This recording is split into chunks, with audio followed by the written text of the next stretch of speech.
Salve, salve galera! Sejam todos bem-vindos ao canal Chance de Gol.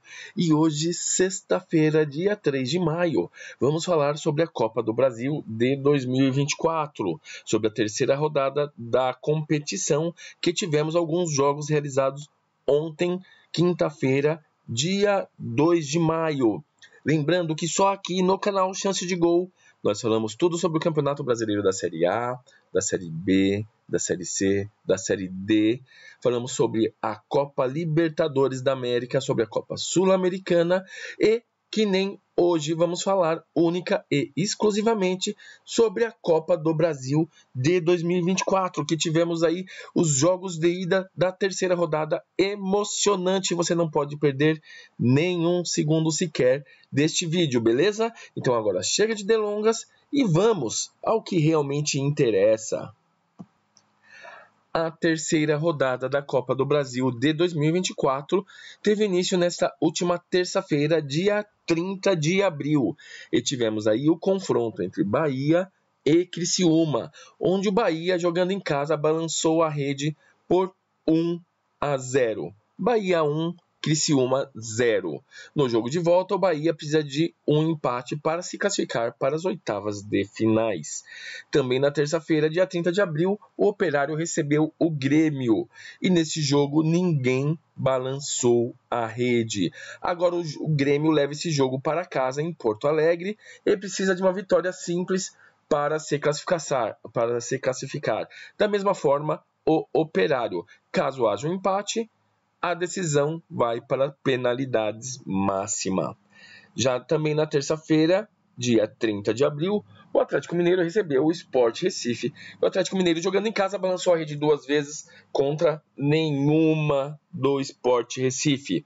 Agora o Sport vai decidir em casa. E se fizer 2 gols de diferença, leva a decisão para as penalidades máximas. E para passar direto para a próxima fase, precisa de uma diferença de 3 gols. O Atlético pode até perder por 1-0, que garantirá a vaga nas oitavas de finais. Também, já na quarta-feira, dia 1º de maio, feriadão, o Sampaio Corrêa recebeu o Fluminense, que venceu por 2-0 como visitante. O Fluminense joga agora no Rio de Janeiro, em sua casa, e pode até perder por 1 gol de diferença para passar para a próxima fase. Já o Sampaio Corrêa precisa vencer por 2-0 para levar para as penalidades máximas ou fazer 3 gols de diferença para garantir a ida para as oitavas de finais da competição. Também na quarta-feira, dia 1º de maio, o Brusque recebeu o Atlético Goianiense e o Atlético Goianiense venceu como visitante por 1-0. Brusque 0, Atlético Goianiense 1. Agora o Brusque vai até a casa do Atlético Goianiense. E para ter chances na Copa do Brasil, precisa vencer por 1-0 para levar para as penalidades máximas ou por 2 gols de diferença para garantir a vaga diretamente para a próxima fase. Já o Atlético Goianiense, um empate basta para levá-lo à próxima fase da competição. Também na quarta-feira, dia 1º de maio, o Souza recebeu o Bragantino e tivemos aí um empate por 1-1.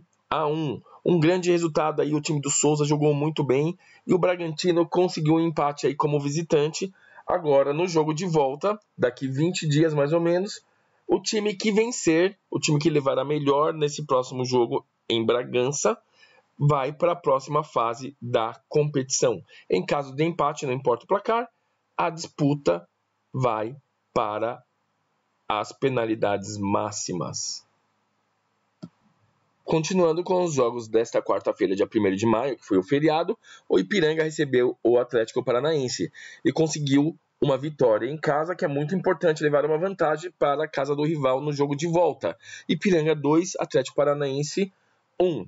O Ipiranga precisa de um empate para passar para a próxima fase e o Atlético Paranaense, jogando em casa, precisa de uma diferença de 2 gols para garantir a vaga direto para a próxima fase.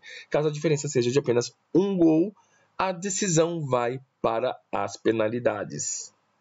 Também na quarta-feira, dia 1º de maio, o Fortaleza recebeu o Vasco da Gama. E ninguém balançou a rede neste confronto. Daqui 20 dias, mais ou menos, o Vasco da Gama recebe o Fortaleza em São Januário. E uma vitória simples para qualquer um dos times faz com que o time vá direto para a próxima fase da competição. Em caso de empate, essa decisão vai ser na disputa de pênaltis. Também na quarta-feira, dia 1º de maio, tivemos aí o confronto entre América de Natal e Corinthians.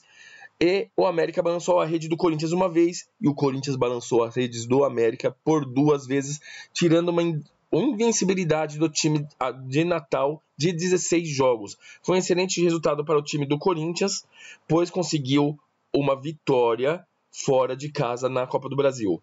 Daqui 2 semanas, o Corinthians precisa de apenas um empate para ir para a próxima fase da competição. Já o América precisa de vencer por 1 gol de diferença para levar a decisão para as penalidades máximas ou 2 gols de diferença para garantir a ida para a próxima fase direto, sem decisões de pênaltis. Também na quarta-feira, dia 1º de maio, o Flamengo recebeu o Amazonas Futebol Clube. E o Flamengo venceu em casa, um resultado importante. Mas a torcida ficou insatisfeita porque foi um resultado magro. E agora vai jogar no estádio do Amazonas e precisa aí garantir pelo menos um empate para passar para a próxima fase. Como são as coisas, as perspectivas de cada torcida, né? Como o Flamengo é um time grandioso, o resultado de 1-0 ficou aquele gostinho de quero mais, e a torcida ficou insatisfeita com esse resultado, insatisfeita com o time e com o técnico. Agora o Flamengo, para se garantir, precisa apenas de um empate lá no estádio do Amazonas. Beleza, galera? Isso aí é uma prova de quanto maior o time, maior a expectativa da torcida em cima do seu elenco, em cima do dinheiro gasto em seu elenco, mas é a cobrança dos torcedores. Já ontem, dia 2 de maio, quinta-feira, o Botafogo enfrentou o Vitória. Num jogo apertadíssimo e difícil, o Botafogo conseguiu a vitória por 1-0. Agora vai decidir daqui 20 dias no estádio do Vitória, em Salvador, e precisa apenas de um empate para passar para a próxima fase. Já o Vitória, se ganhar por uma vitória simples, leva a decisão para os pênaltis. E para ganhar o acesso direto para a próxima fase, precisa vencer com uma diferença de 2 gols. Também ontem, dia 2 de maio, o Águia de Marabá recebeu o São Paulo Futebol Clube em Belém. E começou vencendo a partida, mas o São Paulo, o tricolor do Morumbi, conseguiu fazer a virada durante a partida e venceu por 3-1, um resultado muito importante para o São Paulo. Colocou 2 gols de diferença e caso consiga uma vitória aqui no Morumbi, pode até ter uma derrota aqui no Morumbi por 1 gol de diferença, que a classificação está garantida.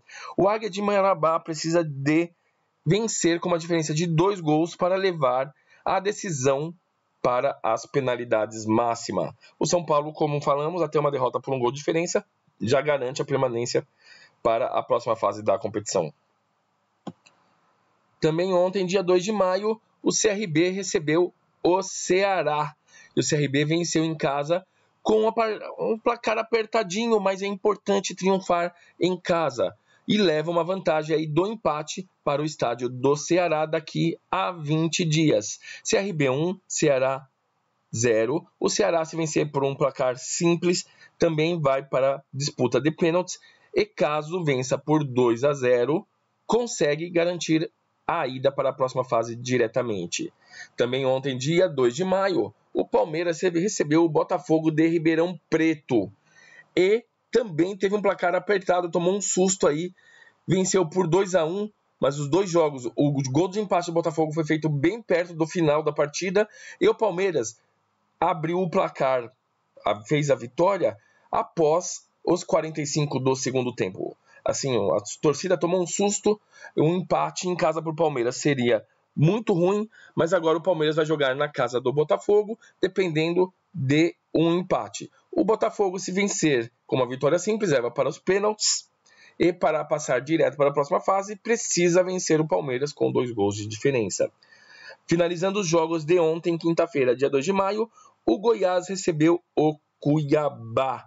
E este foi o primeiro confronto desta edição que um time da Série B vence um time da Série A. Goiás 1, Cuiabá 0. Agora, daqui a 20 dias, o Goiás vai até o estádio do Cuiabá e precisa apenas de um empate para ir para a próxima fase da competição. Já o Cuiabá, se tiver uma vitória simples, leva a decisão para os pênaltis e precisa vencer com 2 gols de diferença para ir direto para a próxima fase da competição. Os jogos de idas ainda não terminaram, porque temos este jogo na próxima sexta-feira, dia 10 de maio, às 21 horas, entre Internacional e Juventude. Depois, os jogos de volta da Copa do Brasil vai acontecer daqui mais ou menos 20 dias e nós estaremos aqui cobrindo todos os resultados, beleza, galera? E é isso mesmo, galera, esse foi nosso vídeo de hoje, espero que vocês tenham gostado. Como vocês viram, a Copa do Brasil é emocionante, e para melhorar essa terceira rodada da competição, a regra foi mudada. O time precisa ganhar o jogo de ida e volta. O time que fizer a melhor campanha entre os jogos de ida e volta se classifica para a próxima fase, e isso deixou a competição muito mais emocionante. Vocês não acham? Deixe aí seus comentários, deixe seu like, compartilhe esse vídeo com seus amigos. Caso não for inscrito, se inscreva em nosso canal para não perder nada sobre a Copa do Brasil, entre outras competições, beleza? Estamos juntos, galera, e até a próxima!